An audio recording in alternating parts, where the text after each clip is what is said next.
자, 반갑습니다. 수험생 여러분. 저는 부동산학개론 강의를 담당하고 있는 이동춘입니다. 강의한 지는 한 15년 이상 됐고요. EBS 교재부터 써봤고 각종 서울에서 강남, 노량진, 종로 등 다수 학원에서 강의한 경험이 있습니다. 여러분 학교 가는 데는요 아무 지장 없도록 해드릴 테니까 저와 같이 끝까지 한번 부동산 학개론이라고 하는 과목 공부 한번 해보시죠. 아주 재밌는 과목입니다. 예. 그래서 부동산 학개론 공부하실 때는요 여러분 다른 과목들은 다 공인중개사 시험에서 법 과목들이잖아요. 그런데 유일하게 법이라고 하는 용어가 안 들어가 있는 과목이 부동산 학개론이라는 과목입니다. 그래서 공부 방법도 좀 달라야 돼요. 법 과목들은 법 조문이 있잖아요. 그래서 그 법 조문을 중심으로 해서 표현이 한정됩니다. 그런데 부동산학은요 법 조문이 없어요. 그렇기 때문에 동일한 내용이라도 다양하게 표현됩니다.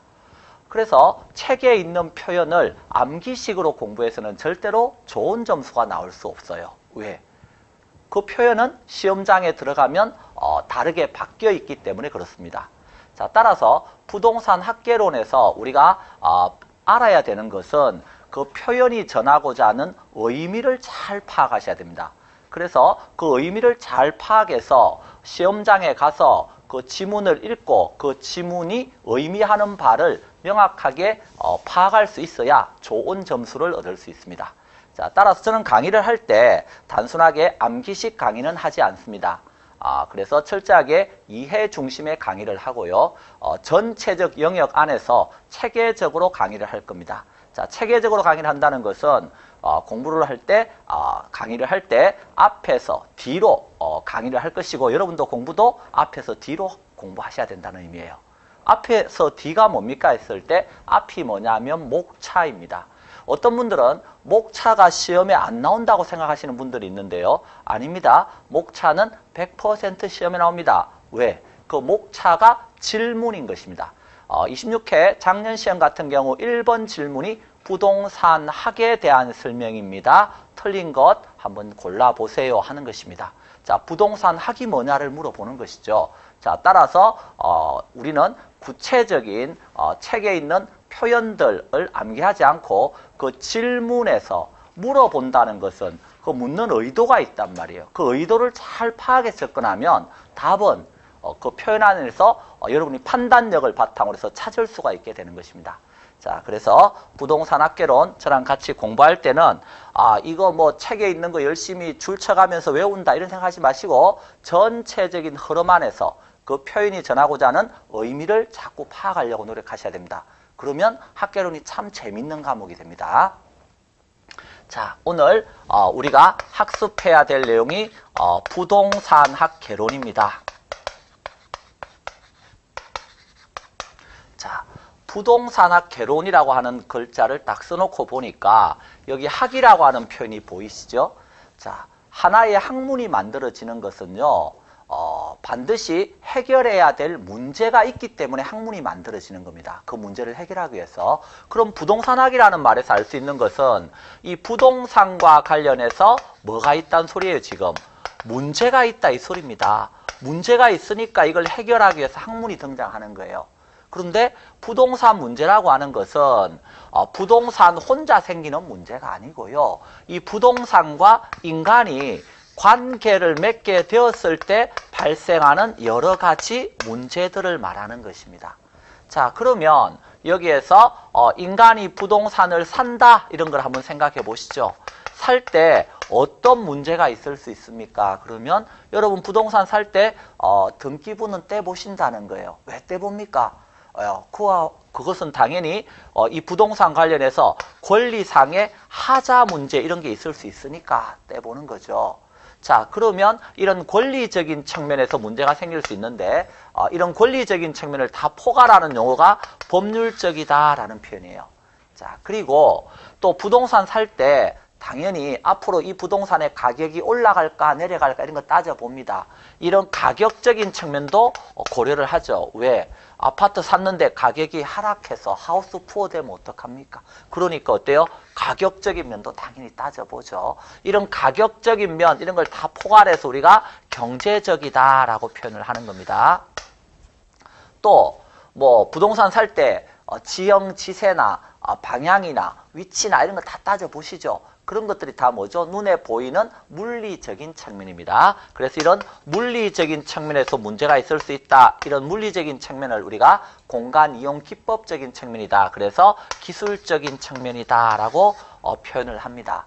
자, 그래서 부동산과 관련해서 문제는 아주 다양한 측면에서 문제가 발생할 수 있는데 우리가 이 다양한 측면이라는 말을 이렇게 크게 법률적인 측면, 경제적인 측면, 기술적인 측면에서 문제가 발생한다라고 표현하고 그것을 한마디로 표현할 때는 복합개념이다 이런 말을 쓰는 것입니다. 그래서 이런 복합개념적인 측면에서 문제가 발생할 수 있다. 앞으로 복합개념 이런 말이 나오면 법률적인 측면, 경제적인 측면, 기술적인 측면 이런 걸 생각하시면 되겠어요. 자, 그러면 부동산 학개론에서 제일 먼저 이제 부동산학은 이런 부동산 문제를 뭐 하기 위해서 해결하기 위해서 등장한 것이 뭐다? 부동산학이다 하는 것을 먼저 알아두시고 그리고 이런 부동산 문제는 이런 법률적, 경제적, 기술적인 복합개념적인 측면에서 문제가 발생하고 있다 하는 것도 알아두시면 좋겠네요. 자, 그러면 어느 학문이든지 자 총론편이 있는 것입니다. 그 총론편에서는 그러면 어떤 내용을 이제 기술을 해야 합니까? 그랬을 때 총론에서는 당연히 우리가 배우는 것이 뭐예요? 부동산학이잖아요. 그렇기 때문에 첫 번째 부동산학이 무엇입니까? 라고 물었을 때 그것에 대해서 답변을 해줄 수 있으면 되는 거예요. 자, 두 번째 여기 부동산학은 부동산과 학으로 되어 있습니다. 그러면 여기 두 번째로는 부동산이 무엇입니까? 라고 물었을 때 그것을 답할 수 있으면 됩니다. 그래서 부동산이 뭔지와 관련해서 우리는 부동산의 개념이다, 분류다, 뭐 부동산의 속성 또는 본질이다 이런 측면에서 접근해서 부동산이 무엇인지를 알려줄 거예요. 자, 세 번째 하나의 학문이 되려면요. 다른 학문과는 뭔가 어때요? 달라야 되는 거예요. 만약에 경제학하고 똑같으면 부동산학 이런 학문이 필요 없잖아요. 그런데 경제학에서는 주로 동산에서 발생하는 여러 가지 문제들을 경제 이론을 적용했더니 해결이 되더래요. 그런데 부동산에 왔더니 경제학에서 나오는 이 경제 이론을 적용하니까 해결이 안 되더래요. 왜 안 되는가 하고 봤더니 부동산은 동산과 다르더래요. 그래서 이 부동산에 적용되는 또 경제 이론이 새로 필요한 거예요. 그래서 부동산학이 등장하게 되는 거죠. 자, 따라서 여기서 부동산은 동산과 다르다 하는 뭐가 있어서 특성이 있기 때문에 하나의 학문이 필요하게 됩니다. 만약 이 특성이 없으면 동산이나 부동산이나 똑같이 경제학 이론 그대로 적용해서 해결할 수 있으면 부동산학이 필요 없겠죠. 자, 그런데 부동산은 동산과 다르다는 특성이 있어서 경제 이론이 부동산에 적용되니까 안 맞더라는 거예요. 그러면 또 하나의 새로운 학문이 필요하죠. 그래서 부동산학이 등장하게 된다는 겁니다. 자, 그래서 총론에서는 이 세 가지 내용을 잘 정리하시면 되고요. 이 세 가지 내용이 몇 문제가 나옵니까? 그랬을 때 세 문제가 출제가 되는 것이 일반적입니다. 26개 시험 같은 경우는 부동산 학이 뭔지에서 한 문제, 부동산이 뭡니까? 한 문제, 부동산의 특성에서 한 문제 이렇게 골고루 출제되었습니다. 그래서 이 세 가지 내용 정도는 쫙 정리하고 넘어갑시다는 게 총론이에요. 자, 총론 다음에 뭐가 나오겠어요? 이제 강론이 나오겠죠.